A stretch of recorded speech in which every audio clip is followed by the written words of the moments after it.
कोई भी सरकार हो, फिर चाहे केंद्र, राज्य या नगर निगम की हो, उनका अंतिम लक्ष्य सरकारी संपत्तियों को भारतीय और मल्टीनेशनल प्राइवेट कंपनियों को हैंडओवर करना हो, ऐसा हम सबको दिख रहा है। सरकारी संस्थाओं में से सारा पैसा हटा देना ताकि सामाजिक योजनाओं को लागू न किया जाए, श्रमिक वर्ग के लिए रोजगार के अवसरों को खत्म किया जाए, किसानों और आदिवासियों के सभी प्राकृतिक संसाधनों को बहुराष्ट्रीय कंपनियों को सौंपने का काम पिछले 30 वर्षों से हो रहा है।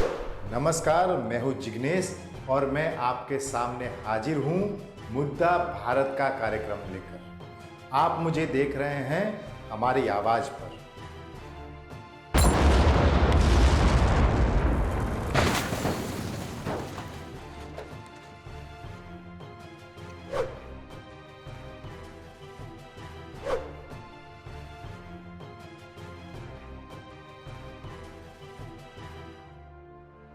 हम बात कर रहे थे मल्टीनेशनल बहुराष्ट्रीय कंपनियों के बारे में।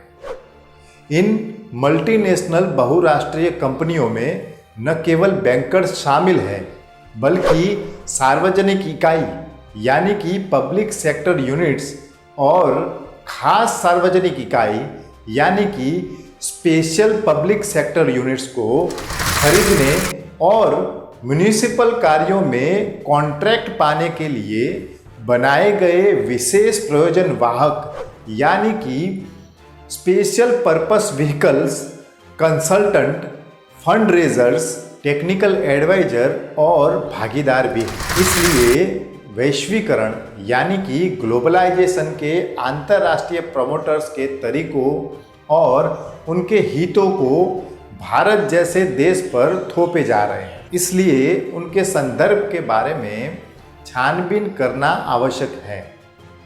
समय मिला तो हम उन्हें भी कवर करेंगे। डॉक्टर बाबा साहब आम्बेडकर के 1917 से लेकर 1925 तक के उनके विस्तृत लेखन में उनकी इकोनॉमिक आइडियोलॉजी मूल निवासी भारतीयों पर एलपीजी के प्रभाव को समझने के लिए अधिक प्रासंगिक है। 1938 में मनमाड़ में हुए रेलवे वर्कर्स यूनियन सम्मेलन में उनका भाषण और इंडिपेंडेंट लेबर पार्टी के मूल सिद्धांतों ने डॉक्टर बाबा साहब आम्बेडकर की विचारधारा को प्रतिबिंबित किया है। इन सब से ऊपर राज्य के समाजवाद, बीमा एवं कृषि और उद्योगों के राष्ट्रीयकरण को स्थायी रूप से भारतीय संविधान में शामिल करने के बाबा साहब आम्बेडकर के प्रस्ताव, उनके लिखे गए वॉल्यूम्स, देश की अर्थव्यवस्था और भारत के नागरिकों के प्रति उनकी दृष्टि और उनके विजन की बात करते हैं। हम भी नए कारणों को खोजने के लिए उनके दृष्टिकोण से प्रेरणा लेते हैं। ब्रिटिश शासन की बात करें तो ब्रिटिश शासन में railway, post and telegraph, general factories, all India radio, सरकारी नमक की फैक्ट्रियां, क्वीनिंग्स फैक्ट्रीज जैसे कुछ ही सार्वजनिक इकाई के साहस थे। 1948 के प्रस्ताव से प्रादेशिक संतुलन को सुधारने के लिए रोजगार, पूंजीगत उपकरणों और प्रमुख उद्योगों के माध्यम से लोगों की बुनियादी जरूरतों को पूरा करने के लिए माल सामान और वस्तुओं के उत्पादन, जिनके निर्यात से विदेशी मुद्रा आय में वृद्धि होगी, ऐसी संकल्पना की गई थी। स्वतंत्रता के प्रारंभिक वर्षों के दौरान पूंजी अपर्याप्त थी और निजी उद्यम यानी कि प्राइवेट कंपनीज बहुत अधिक निवेश करने के लिए चाहिए उतने मजबूत नहीं थे। इसलिए 1956 के औद्योगिक नीति प्रस्ताव ने राज्य की भूमिका को प्राथमिकता दी, जो औद्योगिक विकास के लिए सीधा जिम्मेदार था। इसके अलावा देश की आवश्यकताओं को ध्यान में रखते हुए नियोजन की प्रक्रिया यानी कि पंचवर्षीय योजना शुरू की गई थी, जिसे आंतरिक संसाधनों द्वारा वित्त पोषित किया गया था। सार्वजनिक क्षेत्र की संस्थाओं के लिए नई रणनीति की रूपरेखा 1973, 1977, 1980 और 1991 में बनाई गई थी। 1991 का वर्ष भारतीय अर्थव्यवस्था के लिए उदारीकरण का वर्ष था। सार्वजनिक क्षेत्र भारत के आर्थिक विकास के रूप में उभरा है।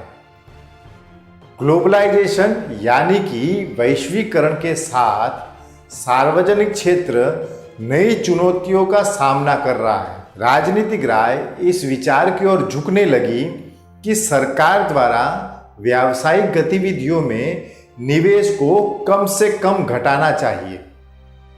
कई प्रसिद्ध अर्थशास्त्रियों ने तर्क दिया कि सरकार को ऐसे क्षेत्र में साहस नहीं करना चाहिए जहां निजी क्षेत्र कुशलता से काम कर सके। राज्य नियंत्रित और प्रतिबंधित अर्थव्यवस्था के बजाय बाजार संचालित अर्थव्यवस्था पर बहुत जोर दिया गया था।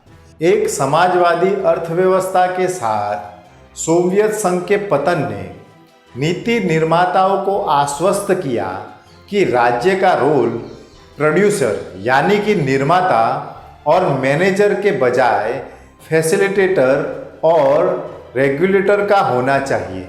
राज्य द्वारा सार्वजनिक क्षेत्र की स्थापना के बाद सामाजिक विकास और देश की अर्थव्यवस्था को स्थिर करने में सार्वजनिक क्षेत्र का बहुत बड़ा योगदान है।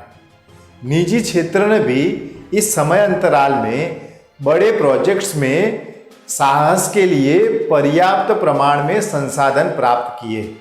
लिबरलाइजेशन, प्राइवेटाइजेशन, ग्लोबलाइजेशन की पॉलिसी लागू करने के बाद विश्व बैंक और IMF के नियुक्त सलाहकारों द्वारा किए गए मूल्यांकन के अनुसार स्थापित और विकसित पब्लिक सेक्टर कंपनीज को कौड़ियों के दाम में खरीदने के लिए प्राइवेट कंपनियां तैयार है। सरकार IMF और विश्व बैंक के इशारे पर सरकारी कंपनियों को बेचने का काम कर रही है।